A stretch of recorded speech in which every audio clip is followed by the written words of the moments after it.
request Honorable Minister for Finance, Shri P. Keshav Garu, to give the special address.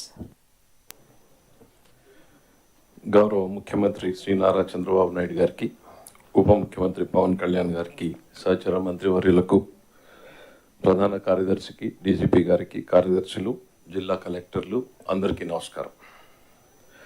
ప్రజల ఆశలు ఆకాంక్షలకు అనుగుణంగా పనిచేయడానికి, ప్రభుత్వ తీరుని సమీక్ష చేసుకుని సరిదిద్దుకుని ముందుకు పోవడానికి ఈ సమావేశం ఎంతో కీలకమైనటువంటిది.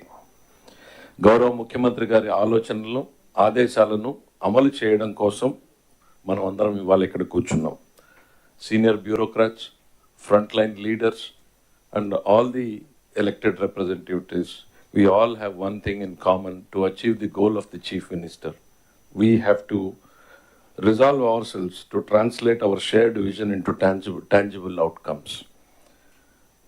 ముఖ్యమంత్రి గారితో నా ప్రయాణం 1994 నవంబర్, అంటే దాదాపు ఈ రోజుకి 30 సంవత్సరాల క్రితం ప్రారంభమైంది. 7 ఎన్నికలు చూశాను. మొదటి సంవత్సరంలో 95లో ముఖ్యమంత్రి గారు ఎంత తపనతో, ఆరాటంతో పనిచేశారు. 30 సంవత్సరాల తర్వాత అంతకు మించి రెట్టించినటువంటి తపన, ఆరాటం ఇవాళ ఆయనలో చూస్తున్నా.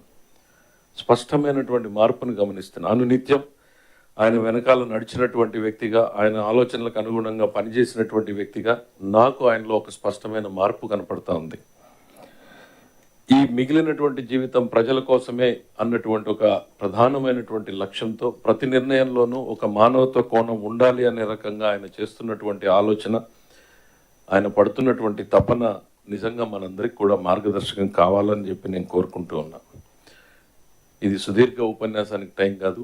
Briefly I want to tell what is the state of affairs today. ముఖ్యమంత్రిగా చంద్రబాబు నాయుడు గారు ప్రమాణ స్వీకారం చేసిన రోజున ఆయనకు వారసత్వంగా వచ్చింది ఏంటో మీరు అందరూ కూడా చూశారు. 10 లక్షల కోట్ల రూపాయల అప్పు. అప్పుని తీర్చడానికి అప్పు తేవాల్సినటువంటి పరిస్థితి, అప్పు మీద వడ్డీ చెల్లించడానికి అప్పు చేయాల్సినటువంటి పరిస్థితి. గత సంవత్సరంలో రాష్ట్ర ఆదాయంలో 99% కేవలం జీతభత్యాలకు, పెన్షన్లకు మాత్రమే సరిపోయింది. అంటే ప్రభుత్వ ఇతర అవసరాలు, ఆల్ అదర్ కమిటెడ్ ఎక్స్పెండిచర్ లేకుండానే కేవలం స్టేట్ రెవెన్యూస్ మొత్తం శాలరీస్కి సరిపోయింది. అంతకుముందు సంవత్సరాన్ని చూస్తే 107% ఆఫ్ ది శాలరీస్ ఎక్స్పెండిచర్, అంటే శాలరీస్ చెల్లించడానికి కూడా అప్పులు చేయాల్సినటువంటి పరిస్థితి 2 సంవత్సరాల క్రితం ఉన్నటువంటి పరిస్థితి. దీన్ని వారసత్వంగా తీసుకుని 1,14,000 కోట్ల నుంచి 1,30,000 కోట్ల రూపాయల చెల్లించాల్సినటువంటి బకాయిలు ఉన్నాయి. ఇమ్మీడియట్లీ నిన్న చెల్లించాల్సినవి, మొన్న చెల్లించాల్సినటువంటి బకాయిలు 1,14,000 నుంచి 1,30,000 కోట్ల రూపాయల బకాయిలు ఉన్నాయి. ఇక అత్యంత బాధాకరమైనటువంటిది అంటే ప్రతి వ్యవస్థని నాశనం చేసినటువంటి పరిస్థితి. నిన్న మొన్న 2-3 జిల్లాలకు రివ్యూకి వెళ్ళాం. 100 సంవత్సరాలుగా క్రితం ఉన్నటువంటి ఓ కేసీ కెనాల్ ఒక 5 సంవత్సరాల పాలనలో ఎట్లా డిస్ట్రాయ్ అయింది, ప్రాజెక్టులు ఎట్లా కొట్టుకుపోయాయి, తెగిపోయినటువంటి. అదే కర్నూలుకి వెళ్తే అలగనూరు బ్యాలెన్సింగ్ రిజర్వాయర్ కొట్టుకుపోయింది. 3 కోట్ల రూపాయలు ఖర్చు పెడితే సరిపోయేటువంటిది 3 సంవత్సరాల నిర్లక్ష్యంతో ఇవాళ 42 కోట్ల రూపాయలు ఖర్చు పెట్టాల్సినటువంటి పరిస్థితి. ప్రతి జిల్లాలోనూ, ప్రతి వ్యవస్థలోనూ ఇంతకన్నా దారుణమైనటువంటి పరిస్థితులు మనం అందరం కూడా చూస్తున్నాం. ఇది వారసత్వంగా చంద్రబాబు నాయుడు గారికి వచ్చినటువంటివి.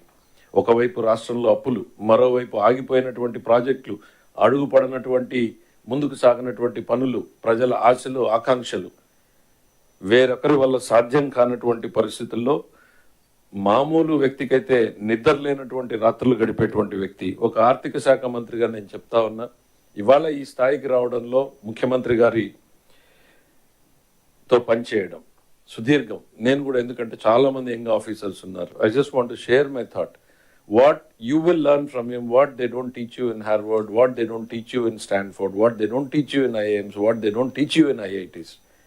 Just follow his footprints, just follow his thought process, just observe him, see him. It's a rare opportunity you all have to work under an inspiring leader like Chandrababu Naidu, who has shaped the destiny of this state in 1990s, who has shaped the destiny of the combined Andhra Pradesh in 90s, which has translated into a global city. And here again is on a mission to transform this state into a global economy. Let us just blindly follow his footprints. ఆయన ఇచ్చే ఆలోచనల్ని, ఆదేశాల్ని కళ్ళు మూసుకుని అమలు చేద్దాం. ఈ రాష్ట్రాన్ని మళ్ళీ పరుగులు పెట్టించే దిశగా ముందుకు తీసుకెళ్దాం అనేటువంటిది నేను చెప్తాను. ఎన్నోసార్లు చెప్పాను, మీరు 10 యూనివర్సిటీల్లో నేర్చుకోలేనటువంటిది ఒక్క చంద్రబాబు నాయుడు గారి వద్ద మీరు నేర్చుకోగలరు. It's an opportunity to grow your self in life. ప్రజల కోసం కాదు, మీకోసం, ప్రజల కోసం, సమాజం కోసం. Is such an inspiring leader. You all have a great opportunity to work under his leadership. I want you to take this as an opportunity to shape yourself, to help the people of this state to resolve. At the same time, ఆర్థిక శాఖ మంత్రి గారు 2 ముక్కలు చెప్పి close చేయాలనుకుంటున్నా.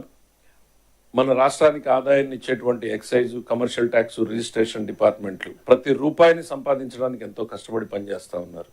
అట్లనే మిగిలిన శాఖల్ని కూడా నేను కోరేది, ప్రతి రూపాయిని ఖర్చు పెట్టేటప్పుడు ముఖ్యమంత్రి గారి ఆలోచనలకు అనుగుణంగా బాధ్యతాయుతంగా ఖర్చు పెట్టాలనేటువంటిది. ఎందుకంటే రాష్ట్రం ఉన్నటువంటి ఆర్థిక పరిస్థితుల్లో ఆయన ఆలోచనల్ని ఎఫెక్టివ్గా ఎట్లా ఇంప్లిమెంట్ చేయగలమని ఇన్నోవేటివ్ ప్రాసెస్లో ఆలోచించమని చెప్పి మీ అందరినీ కూడా కోరుతా ఉన్నా. ఒక్కటి మాత్రం చెప్పగలుగుతున్నా, 3 నెలలు నేను సెక్రటరేట్లో 10 గంటల నుంచి 10 గంటలకు కూర్చుంటే నేనేదో కష్టపడిపోయాను అనేటువంటి భావన నాకు కనపడింది. ఒకసారి బ్లాక్ 1 వైపు తిరిగి చూస్తే కనపడింది నాకు, మనం ఎంతమందిమి మన డిన్నర్ని మన ఆఫీసుల్లో తిన్నాం. Honestly none of us. కానీ గౌరవ ముఖ్యమంత్రి గారు నాకు తెలిసి ఈ 6 నెలల్లో 3 నెలల పాటు కనీసం ఒక 100 రోజులు ఆయన డిన్నర్ని సెక్రటరేట్లో చేశారు. 9:30 to 10:30 వరకు, మార్నింగ్ 10:30కి స్టార్ట్ అయితే నైట్ 10:30 వరకు ఆయన రివ్యూస్ చేస్తున్నాడు.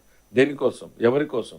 ఈ రాష్ట్రం కోసం, ప్రజల కోసం, ప్రజలకు ఇచ్చినటువంటి మాట కోసం, ప్రజల ఆశలు ఆకాంక్షలకు అనుగుణంగా పని చేయాలి, నేను డెలివర్ చేయాలి అన్నటువంటి ఒక తపన, ఆరాటం ఆయనలో ఉంది. నేను ఎప్పుడూ చెప్తా ఉంటా, నా బ్లాక్ 2లో కూర్చుంటే ఫైనాన్స్ సెక్రటరీగా ఫైనాన్స్ డిపార్ట్మెంట్ని చూస్తే డిప్రెషన్ వస్తుంది 3 రోజుల్లో. మళ్ళీ బ్లాక్ 1కి వెళ్ళి ఆయనతో కూర్చుంటే ఆయన తెస్తున్నటువంటి పెట్టుబడులు, ఆయన పరుగులు పెడుతున్నటువంటి వైనం, ఆయన రివ్యూ చేస్తున్నటువంటి తీరు, ఇవన్నీ చూస్తే మళ్ళీ నమ్మకం వస్తుంది. ఎస్, ఆయన చెప్పిన మాటలో పరుగులు పెడదాం, ఈ రాష్ట్రాన్ని పునర్నిర్మించడానికి మన వంతు ఆయన మాటలో, అడుగులో, బాటలో సాగుదామన్నటువంటి నమ్మకంతో పనిచేస్తూ ఉన్నాం. As team Chandrababu, all the cabinet ministers are committed to work for the people. నేను మిమ్మల్ని అందరినీ కోరేది ఒకటే, ఈ అద్భుతమైనటువంటి అవకాశాన్ని, ఆయన వద్ద పనిచేసేటువంటి అవకాశాన్ని, రాష్ట్ర ప్రజలకు నమ్మకాన్ని ఇచ్చేటువంటి పరిస్థితుల్లో మీరున్నారు. మీరందరూ కూడా ఈ రాష్ట్ర ప్రభుత్వ లక్ష్యాలను చేరుకోవడానికి కలిసి పనిచేద్దామని మిమ్మల్ని అందరినీ కోరుకుంటూ మరొకసారి మీ అందరి